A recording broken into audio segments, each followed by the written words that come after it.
ಅದ ಬಂಗಾಳ ಉಪಸಾಗರದಲ್ಲಿ ನಿನ್ನೆ ಕಾಮ್ರೇನ್ ಪ್ರದೇಶದಲ್ಲಿ ಕನ್ಯಾಕುಮಾರಿ ಪ್ರದೇಶದಲ್ಲಿ ಒಂದು ಸರ್ಕ್ಯುಲೇಷನ್ 3.1 ಕಿಲೋಮೀಟರ್ ಎತ್ತರದವರೆಗಿತ್ತು. ಮತ್ತು ಇವತ್ತು ಇಂಟೀರಿಯರ್ ಕರ್ನಾಟಕದಲ್ಲಿ ಸ್ಟ್ರಾಂಗ್ ಟ್ರಫ್ ಇರುವುದು, ಡೀಪ್ ಟ್ರಫ್ ಇರುವುದು ಮತ್ತು ಆಗ್ನೇಯ ದಿಕ್ಕಿನಿಂದ ಅಂದರೆ ಬಂಗಾಳ ಉಪಸಾಗರದಿಂದ ಸಾಕಷ್ಟು ತೇವಾಂಶ ನಮ್ಮ ಕರ್ನಾಟಕದ ಒಳನಾಡಿನಲ್ಲಿ ಬಂದು ಸೇರುವುದರಿಂದ ನಮಗೆ ಇವತ್ತು ಮಳೆ ಬಂದಿದೆ. ನಾವು ಸೋಮವಾರನ ಇದ್ರ ಬಗ್ಗೆ ನಾವು ಮುನ್ನೆಚ್ಚರಿಕೆ ಕೊಟ್ಟಿದ್ದೀವಿ. ಗುರುವಾರ ಶುಕ್ರವಾರದಿಂದ ಜಾಸ್ತಿ ಮಳೆ ಆಗುವ ಸಾಧ್ಯತೆಗಳದಾವ ಅಂಥೇಳಿ ಅದರ ಪ್ರಕಾರ ಇದು ಮಳೆ ಆಯಿತು. ಇವತ್ತು ಮತ್ತು ನಾಳೆಗೆ ಅಂದ್ರೆ ಏಪ್ರಿಲ್ 3 ಹಾಗೂ 4ರಂದು ಸ್ವಲ್ಪ ಕರ್ನಾಟಕ ರಾಜ್ಯದ ಎಲ್ಲ ಜಿಲ್ಲೆಗಳಲ್ಲಿ ಮಳೆ ಆಗುವ ಸಾಧ್ಯತೆ ಐತಿ. ಇವತ್ತು ದಕ್ಷಿಣ ಒಳನಾಡು ಹಾಗೂ ಕರಾವಳಿ ಜಿಲ್ಲೆಗಳಲ್ಲಿ ವ್ಯಾಪಕವಾಗಿ ಮಳೆಯಾಗುವ ಸಾಧ್ಯತೆ ಐತಿ ಮತ್ತು ಉತ್ತರ ಒಳನಾಡಿನಲ್ಲಿ ಹಲವು ಕಡೆ ಮಳೆಯಾಗುವ ಸಾಧ್ಯತೆ ಐತಿ.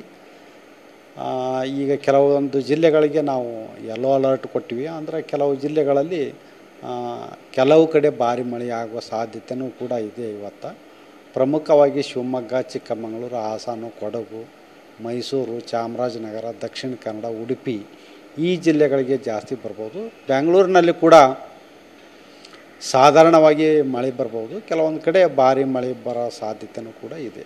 ಇನ್ನು ಎಷ್ಟು ದಿವಸ ಸರ್ ಬೆಂಗಳೂರಿಗೆ ಎಷ್ಟು ದಿವಸಗಳು ಮಳೆ ಆಗುತ್ತೆ? ಇವತ್ತಿನ ಜಾಸ್ತಿ ಮಳೆ ಆಗ್ಬೋದು. ನಾಳೆನೂ ಮಳೆ ಆಗುವ ಸಾಧ್ಯತೆಗಳು ಇದ್ರೂ ಸ್ವಲ್ಪ ಮಳೆ ನಾಳೆ ಕಡಿಮೆ ಆಗುತ್ತೆ. ಇದರದ ತೀವ್ರತೆ ನಾಳೆಗೆ ಮಳೆ ಕಡಿಮೆ ಆಗುತ್ತೆ. ಇವತ್ತು ಅಥವಾ ನಾಳೆ ಅಷ್ಟೇ ಸರ್? ಇವತ್ತು ಮತ್ತು ನಾಳೆಗೆ ಮುಂದೂ ಮಳೆ ಆಗುತ್ತಾ ಆದರೆ ಸಾಯಂಕಾಲ ಹೊತ್ತಿಗೆ ಆಗುತ್ತಾ.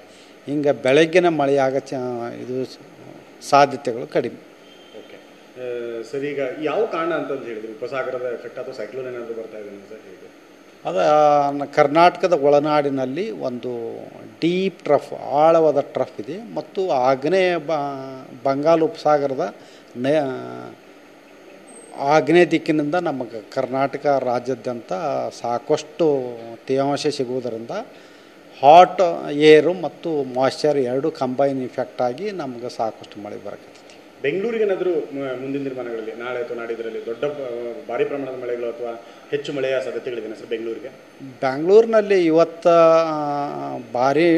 ಭಾರಿ ಮಳೆ ಆಗುವ ಸಾಧ್ಯತೆಗಳು ಇಲ್ಲ. ಆದರೆ ಸಾಧಾರಣವಾಗಿ ಮಳೆ ಆಗ್ಬೋದು. ಕೆಲವೊಂದು ಕಡೆ ಹೆವಿ ಸ್ಪೆಲ್ ಬರ್ಬೋದು ಅಷ್ಟೇ.